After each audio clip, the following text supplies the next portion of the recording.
আসসালামু আলাইকুম। আমি আরিফ। আশা করি আপনারা সবাই ভালো আছেন। আজকে আমি আবারও আপনাদের সামনে হাজির হলাম ২ টা ভিন্নধর্মী বীজগণিতের ম্যাথ নিয়ে। এই ২ টা ম্যাথ হচ্ছে খুবই ইম্পোর্টেন্ট। সেটা হোক এসএসসি পরীক্ষার্থীদের জন্য কিংবা চাকরি প্রত্যাশী ভাই এবং বোনদের জন্য। আমি এই ২ টা ম্যাথ আ ৯ম শ্রেণীর গণিত বইয়ের অনুশীলনী ৩.১ এর ৭ এবং ৮ নম্বর থেকে নিয়েছি। ওকে? তাহলে চলেন ম্যাথটা আমরা শুরু করি যে কিভাবে আসলে আমরা এই টাইপের ম্যাথগুলার সমাধান করতে পারি। তাহলে দেখেন ১ম যে আমাদের ম্যাথটা এখানে আছে, ১ম ম্যাথটা বলছে a + 1/a = 2 হলে দেখাও যে a² + 1/a² কি? a⁴ + 1/a⁴ অর্থাৎ এইটার মান এইটার মান সমান দেখাইতে হবে। ১ নাম্বার ম্যাথ বলছে আমাদের এইটা। এবং সেকেন্ড যে ম্যাথটা আমাদের এখানে আছে, সেকেন্ড ম্যাথটা আমাদের বলছে a + d = √7 এবং a - d = √5 হলে প্রমাণ করো যে 8ab * a² + d² = 25।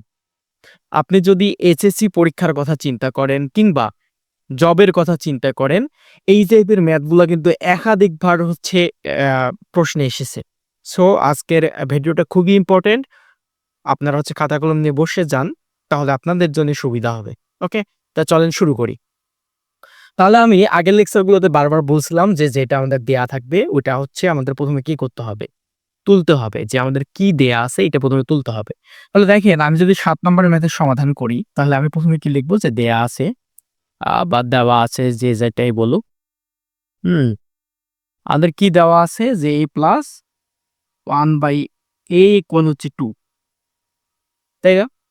তাহলে আমাদেরকে যেটা দেখাইতে বলছে যে বামপক্ষ ইকুয়াল ডানপক্ষ দেখাইতে বলছে। তাহলে আমি ১ম এ যেটা করব যে বামপক্ষের মানটা আগে আমি বের করে নেব। দিয়ে আমি ডানপক্ষের মানটা বের করব। যদি আমাদের মান দুটো সমান হয়, তাহলে আমি বলতে পারবো যে এই ইকুয়েশন সমান এই ইকুয়েশন বা এই রাশি সমান এই রাশি। ওকে? আচ্ছা। তাহলে ১ম এ আমি যেটা করব যে বামপক্ষ, বাম পক্ষ। ওকে? তাহলে বামপক্ষ আমাদের কি দেয়া আছে? a² + 1/a²। তাহলে আমরা গত লেকচার গুলাতে দেখছিলাম যে a² + b² এর সূত্র কি? আপনারা যারা ভিডিওগুলো আপনাদের সামনে যাদের সামনে যাচ্ছে তারা দয়া করে হচ্ছে ভিডিওগুলো পর্যায়ক্রমে দেখবেন। না হলে কিন্তু কিছু বুঝতে পারবেন না। ওকে? তাহলে দেখেন a² + b² এর সূত্র আমাদের কি ছিল? a² + b² এর সূত্র ছিল আমাদের ২ টা। a² + b² এর সূত্র ছিল আমাদের ২ টা। একটা হচ্ছে a + b² - 2ab, আরেকটা কি ছিল? a + b² a - b² plus হচ্ছে 2m।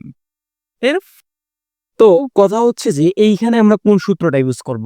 তাহলে দেখেন যে উপরে আমাদের কিসের মানটা দেয়া আছে? প্লাসের মানটা দেয়া আছে। যদি আমাদের প্লাসের মান দেয়া থাকে তাহলে আমরা কি করব? প্লাসের সূত্রটা এপ্লাই করব। আর যদি কোনোভাবে মাইনাসের মান দেয়া থাকে আমরা তাহলে মাইনাসের সূত্রটা এপ্লাই করব। ওকে? তাহলে এইখানে আমরা কোন সূত্র এপ্লাই করব? তাহলে অবশ্যই প্লাসেরটা ইউজ করব। তাহলে এটা যদি আমি a হিসেবে কল্পনা করি, এটাকে b হিসেবে কল্পনা করি তাহলে কি হবে আমাদের a + d whole square minus কি বলেন তো? ওই যে মাইনাস হচ্ছে 2ab। ওকে? তাহলে ফাইনালি এটার মান কত দেয়া আছে? 2। সো 2 এর উপরে স্কয়ার মাইনাস উপরের এই নিচের এই কাটা 2। তাহলে 4 বিয়োগ কত? 2, তার মানে হচ্ছে আমাদের 2। তাহলে দেখেন যে আমি বামপক্ষের মান পাইলাম হচ্ছে 2। রাইট? এখন দেখেন যে যদি কোনোভাবে আমি ডানপক্ষের মানটা 2 বের করতে পারি তাহলে আমি বলে দিতে পারি যে বামপক্ষ ইকুয়াল ডানপক্ষ। তাহলে দেখেন যে ডানপক্ষ আমাদের কি হবে? যে ডানপক্ষ কি আছে আমাদের? a⁴ প্লাস কি 1/4। তাহলে দেখেন আ এইটাকে আমাদের ভাঙাই লিখতে হবে। যদি আমি এভাবে লিখি যে a² তার উপরে স্কয়ার প্লাস কি 1 a² তার উপরে স্কয়ার। তাহলে কি কোনো সমস্যা আছে? কোনো সমস্যা নাই। কারণ হচ্ছে এর উপর স্কয়ার তার উপর স্কয়ার ২ গুণ করলে ৪ হয়। এখানেও ২ গুণ করলে ৪ হয়। অর্থাৎ আগের যে রাশি ছিল বা আগের যে সমীকরণ ছিল এইটার কোনো চেঞ্জ হয় না। সেজন্য আমরা এটা কিভাবে ভাঙায় লিখতে পারি। তাহলে সিমিলারলি আমাদের এখানে সূত্র পড়ছে a² + b²। a² + b² এর সূত্র আমাদের সেম ভাবে যেকোনো একটা ইউজ করব। তাহলে এখানে আমরা কোনটা ইউজ করব? অবশ্যই প্লাসেরটা ইউজ করব। কারণ কি? কারণ হচ্ছে আমাদের প্লাসের মানটা দেয়া আছে। তাহলে দেখেন ভিতরেরটা হচ্ছে আমাদের এ, তাহলে আমরা কি লিখবো? ভিতরেরটা যদি আমাদের এ হয় তাহলে আমরা এটা লিখতে পারি না যে a plus d whole square minus কি 2, এ হচ্ছে আমাদের এটা, বি হচ্ছে আমাদের এটা। ওকে, তাহলে দেখেন যে এটা হচ্ছে আমাদের a plus d whole square minus 2ab। Okay, তাহলে এটার মান আমি কত পাইছি এখান থেকে? এই যে এটার মান পাইছি কত? 2। সো 2 এর উপর স্কয়ার মাইনাস কি এটা কাটা 2, তাহলে কত হয়? 4 বিয়োগ 2, তার মানে হচ্ছে 2। তার মানে দেখেন আমি ডান পক্ষের মানও পাইছি হচ্ছে 2। তাহলে মান দুইটা সেম না? মান দুইটা যেহেতু সেম, তাহলে আমি বলতে পারি যে অতএব বাম পক্ষ ইকুয়াল ডান পক্ষ। এখন এতটুক যদি আপনি বোর্ড পরীক্ষায় লিখতে পারেন কিংবা আপনাদের স্কুলের পরীক্ষায় লিখতে পারেন, এতটুকুর জন্য আপনার 4 মার্ক বরাদ্দ থাকবে। ওকে? তো এইখানে যেটা হবে যে আপনার এখানে 2 দেয়া আছে, 2 নাও থাকতে পারে। 2 কিন্তু ভেরিয়েবল, আপনার 2 এর জায়গায় 3 থাকতে পারে, 1 থাকতে পারে, 5 থাকতে পারে, 6 থাকতে পারে। যেটাই থাকুক আপনি এই নিয়মই হচ্ছে এই ম্যাথগুলোর সমাধান করবেন। ওকে? আশা করি আমি বুঝাইতে পারছি। ওকে।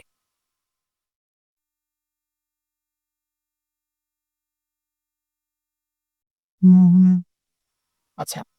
এখন, এখন যদি আমরা ২য় ম্যাথটা দেখি যে ২য় ম্যাথ আমাদের কি বলছে? যে হচ্ছে a প্লাস d ইকুয়াল √7 এবং a মাইনাস d ইকুয়াল √5 হলে প্রমাণ করো যে 8ab into a plus d whole square equal 25। অর্থাৎ আমাদেরকে বলছে যে এটার মান যেন 25 হয়, এটা তুমি প্রমাণ করো। তাহলে আমরা কেমনে করব? তাহলে সিমিলারলি আগের মতোই আমি করি যে ১ম এ লিখব কি দেওয়া আছে। আমাদের কি দেয়া আছে?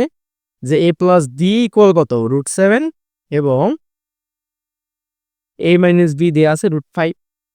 অতএব আমরা এই সমীকরণটা লিখি, কি দেয়া আছে? 8ab ইনটু কি a square plus b square. তাহলে দেখেন এখানে আপনাকে একটা টেকনিক খাটাইতে হবে। আপনি যখন বীজগণিতের ম্যাথ করতে, করতে মানে বীজগণিতের মাস্টার হয়ে যাবেন না, তখন আপনি হচ্ছে নিজে, নিজেই আসলে কিভাবে মান বের করতে হয় এই বিষয়গুলো বুঝবেন। হ্যাঁ? এখানে যদি আমরা একটা টেকনিক এপ্লাই করি এভাবে, যে এটাকে যদি আমি লিখি যে 4ab into 2a square plus b square, তাহলে তো কোনো সমস্যা নেই। কারণ হচ্ছে যে এখানে আমাদের 4ab ইনটু 2 তার মানে 4 দুগুণ 8 ab, অর্থাৎ আগের রাশির কোনো চেঞ্জ হয়নি। তাহলে এখন দেখেন এখানে আমাদের সূত্র পড়ছে। আমাদের সূত্র হচ্ছে 4ab সূত্র আমাদের ছিল কি? যে a plus b whole square minus a minus b whole square, right? এবং আরেকটা সূত্র ছিল 2 into a square plus b স্কয়ারের সূত্র ছিল আমাদের a plus b whole square plus a minus b whole square.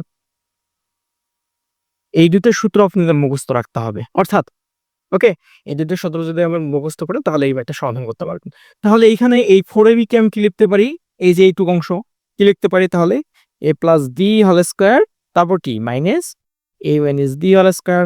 Okay, এবং এই 2 into a square plus b square কে কি লিখতে পারি? a plus d whole square plus কি? a minus d whole square. Okay, দেখা যায়? কোনো সমস্যা নেই। আচ্ছা, a প্লাস b এর মান কত দেয়া আছে আমাদের? √7, তার উপর কি? Square minus a minus b এর মান দেয়া আছে √5, তার উপর স্কয়ার। ওকে, তারপর a প্লাস d এর মান দেয়া আছে কত? √7 তার উপর স্কয়ার প্লাস √5 তার উপর স্কয়ার। তাহলে দেখেন যখন আমরা বর্গ করব এই রুট আর স্কয়ার কি কাটা যাবে? রুট আর স্কয়ার কাটা গেলে হবে আমাদের 7, মাইনাসের জায়গায় মাইনাস, রুট আর স্কয়ার কাটা গেলে হবে 5। ওকে, আর এই দিকে কি হবে? 7 সেম ভাবে 7 প্লাস 5। তাহলে আমাদের কি হয়? ৭ বিয়োগ ৫ তাহলে কত হয়? ২ গুণন ৭ বিয়োগ ৫ কত হয়? ১২। তাহলে আমাদের কত আসে? ২৪। তাহলে দেখেন যে এই রাশির মান বা এটার মান আমরা কি ২৪ পাইছি? হ্যাঁ, আমরা মানটা যেহেতু ২৪ পাইছি, অতএব আমরা ফাইনালি বলতে পারি যে অতএব 8ab ইনটু কি? a square plus b square equal হচ্ছে 25। প্রুভড বা প্রমাণিত, আপনাদের যেটা ভালো লাগে সেটা লিখবেন। ওকে।